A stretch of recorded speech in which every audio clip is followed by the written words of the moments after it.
TOPAZ Sharpen AI gets a new update. We're jumping from version 3 to version 4. This is a first look video. Let's get a look at the new version 4 update.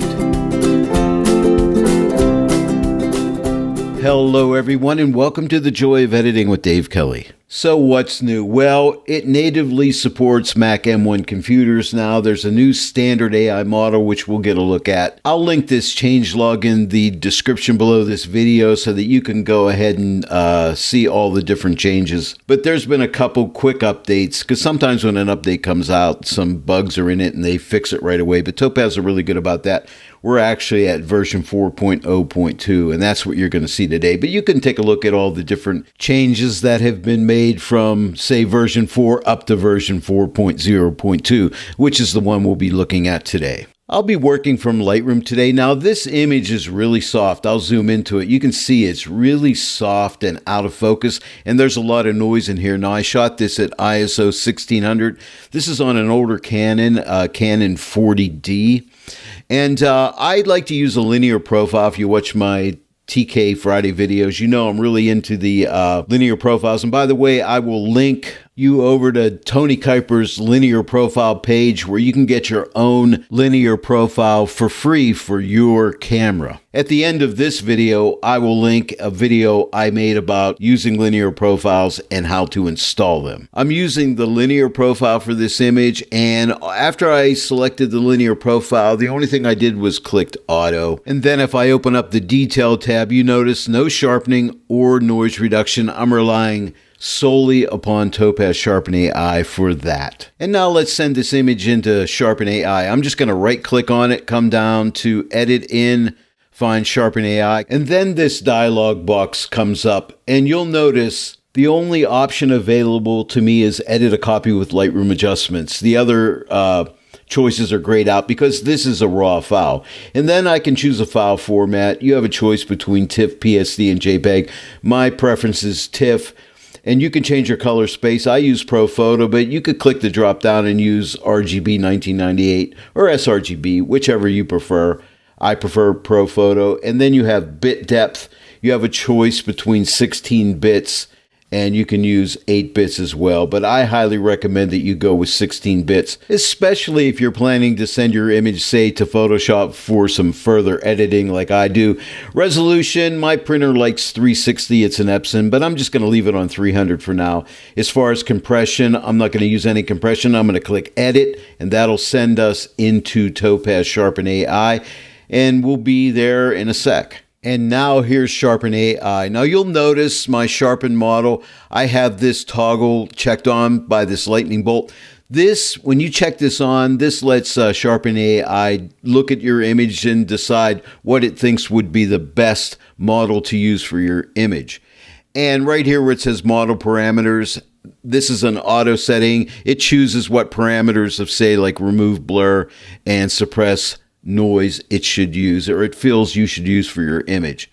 And that's generally a pretty good one to start with, and then you could tweak it from there. But if you want to pick your own, you could come here to change, and when you do that, you have different models. Now this is a new model here called standard. We've actually had the standard model before, but it only had one mode. It now gives you a choice of 2 different blur types, lens blur or motion blur. So I think this is a nice addition. You'll notice I have my model parameters set to auto. So it's saying you got motion blur, so it chose motion blur, but you can click lens blur and see what that does.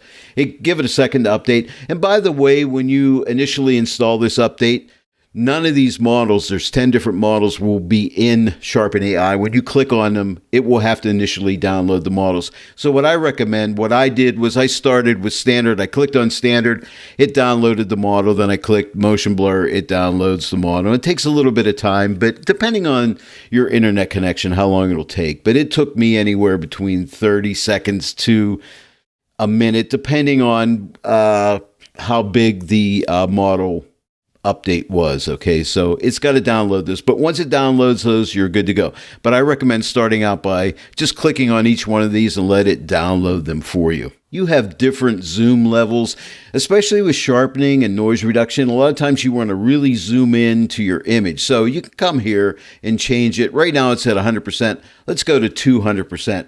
Give this a second or two to update here, and look how that image just really comes into focus there. Now I'm using the standard model, which is probably not the best model. So I'm going to come up to the sharpen model and click on this toggle and let Sharpen AI pick the right model for me, and it chose motion blur very noisy. And let me go ahead and right now you'll notice remove blur is only at 4. So let me check on this auto as well and give it a second to update. But look at that, it comes right into focus.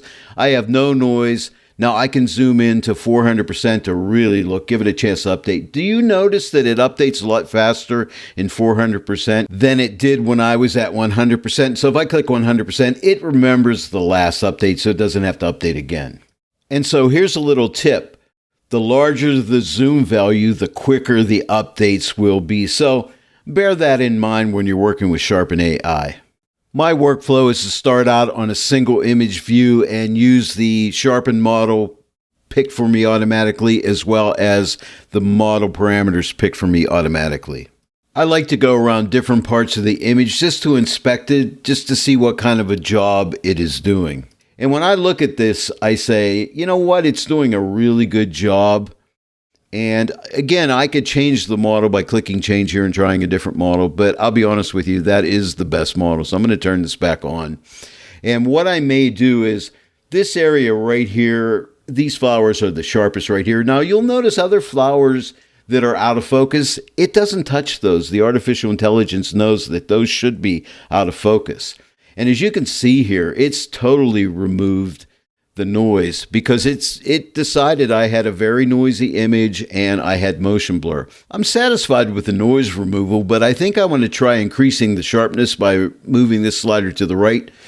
And let's take a look, give it a second or two to update.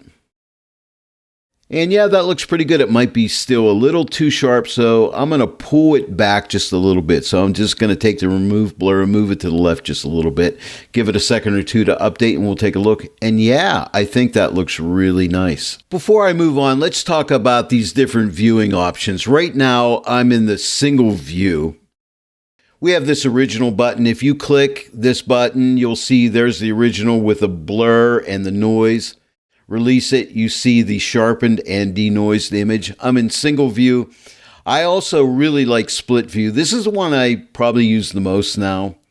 I like split view because you see more of the image. Now remember, I'm zoomed into 200%, but if I drag this, you can see the result of my noise reduction across the image there. So that's pretty nice. You can always move the area of preview around. This is your preview area up in here, right? Or you could go to a side-by-side view where you see it side-by-side. It takes a second to update. And that's not a bad way of going either. But again, with this view here, split view, you get more of the image on your screen. So to me, that's a good way of going. And then you have comparison view if you want to compare different models. In comparison view, you compare 4 different models against each other, which helps determine which model is the best for you. And don't forget, you can move the preview box around and see different parts. Now, it has to update each time you move it. So if you want to really get nitpicky and find the very best model, you can sample different models here. Now, you have 10 to choose from here. Actually, you might have 11 because standard has a lens blur and motion blur. So that's new with this update version 4. But if you click on any one of these windows, like right here on motion blur, very blurry, you can change that with a different model, like say out of focus, and see what that does. And it'll update itself. So you can change any one of these because you only have 4 windows and you have 10 or probably 11 different models that you could try. So I don't use this too much. I generally use the split view. And again, I let it pick the sharpen model for me as well as the model parameters. And if I'm not satisfied, I'll try some other models out. And then I'll go and play with my suppressed noise if I need it, or in my case, I think I want to increase the sharpness a little bit to something like that. Now let's look right here, see where it says select. This is for masking, and you can turn masking on by toggling the off switch to on. And this is good if you want to mask out certain parts of the image where it doesn't get the adjustment. Now this image doesn't really need it because Sharpen AI has removed the noise in the right areas and sharpened the right areas. So I don't need to use it here. But if you ever need to use it, and I'm going to show you right now on a landscape image, so give me a sec. I'm going to show you on this image how good the masking really is inside of TOPAZ Sharpen AI. I have this image, it's already sharpened. I'm using the very blurry motion blur model. The adjustments are all set. Let's come down to select and toggle it on. And when we do that, it's going to try to find the subject for us. Okay, now we don't have a subject here. So what I'm going to do is click this drop down, and I have a landscape, so I'll click landscape. It selects the foreground and masks out the sky. Now if I click refine, you can see it's done a really good job, but it's missed some of the edge up here. So check this out. Let's turn the edge aware on. It's already on right here. We can adjust the sample area. I'm going to really drag this up to the right so you can really see this. I'll get a nice big brush. Wow, that's too big. Let me pull that back. That looks better. The center area is the sample area, and the secondary circle, the larger circle, that's the area it's going to look at. What I'm going to do is just hover, take the center circle and keep it into the sky and kind of drag across like this. And we'll just keep going. I'm going to get as close to that tree line as I can. Drag across here. And see how it updates itself. Look at that now. It's messed up here a little bit. Not really messed up, but I'm going to pull back on the brush size a little bit and just come closer here. I'm just left clicking my mouse and dragging across here. And then when I release my mouse, there's the selection. But isn't that amazing accuracy? I love it. And then after you've got your mask, all you have to do is click update. And that mask has been updated. So now when you output this back to your host program, the sky will be totally masked out to perfection. And the area you sharpened will be sharp. Now we're back to the flower image. I just wanted to show you how the masking works on an image that I would actually use masking for. I won't use it on this one. So now all I have to do is click apply, and that'll send us right back into Lightroom with the motion blur, very noisy model applied with these model parameter settings. Oh, and by the way, you have a post-processing section. You can add grain here if you want to add some grain. And if you hover over this, it says reduce smoothness even further by introducing grain over the image after processing. I don't really see myself using the add grain feature, but you know what? There may come a time where I feel I would need to use it. And now when we're ready, just click apply, and that'll send us back into Lightroom. And I'm going to let this run in real time. And here we are back in Lightroom. Now let's do a little pixel peeping and comparing the original RAW with this image here. So let me go to the original RAW first. Let's zoom into 300% and look at all the noise and the softness in this image. Can you see it? It's horrible. This is a throwaway image. It's totally unusable. But now, after Sharpen AI, it looks like this. Now, you got to admit, these results are amazing. There's no noise in this image. It's sharp where it needs to be sharp, and it is soft in the bokeh areas where it needs to be soft. Okay, but that's Sharpen AI. If you've never tried it before, download a free trial. You can click on my affiliate link in the description below this video. That'll bring you here on the TOPAZ website, and find Sharpen AI and click on Learn More. And then you can click here, try for free, and you can download a free trial. I think it's a 30-day trial if I'm not mistaken. And if you like it and you decide you want to purchase it, use my promo code David Kelly, that's all one word, David Kelly at checkout, and you'll receive an additional 15% off any sell items, any bundled items, anything TOPAZ has to offer, you'll save. I'll make a small commission. It helps me out.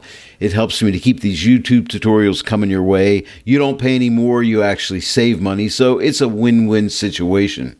Well, I hope you enjoyed this tutorial. Check out Sharpen AI. And if you already own Sharpen AI and you have a current license, you can go ahead and download that for free. If you want to renew your license, you can renew your license anytime you want. Use my promo code there too, and you'll save an additional 15% off your license renewal. If you enjoyed this tutorial today, please give it a like and share it with your friends. And if you're not yet a subscriber to my channel, please subscribe. Click that bell notification icon. Then every time I upload a new tutorial, you'll be notified about it. I want to thank each and every one of you for joining me today on The Joy of Editing with Dave Kelly. And I'll see you all right here next time. But until then, happy editing.